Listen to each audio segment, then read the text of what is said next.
Do you want to know how you can log in to your Union Home Mortgage account? If yes, then this video is specially for you. Hello and welcome to 1-2-Step. It's your host back again with yet another interesting tutorial video. In this video, I'm going to teach you how you can log in to your Union Home Mortgage account.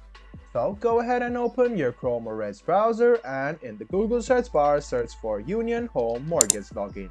Tap on the first link which appears on your screen. You can see My Account on the top right hand corner. Go ahead and click on it and then press OK. You will now be headed to the official login portal of Union Home Mortgage. You can see that there is the option of username and password. Go ahead and fill your Union Home Mortgage username and the password associated with the username. Now click I agree to the user terms and privacy policy and then click login. This way you can successfully log into your Union Home Mortgage. You can hide and unhide the password anytime, and you can also click remember my username.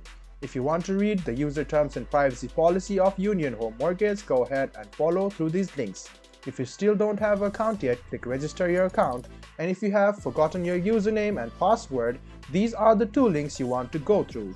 I hope this video about how you can log into your Union Home Mortgage account was helpful for you. If you still have any kind of confusion, please do mention us on the comment section down below. Like the video, subscribe to the channel and do hit the bell button for more. Hope to see you in the next video as well. Until then, goodbye, take care and make sure you enjoy.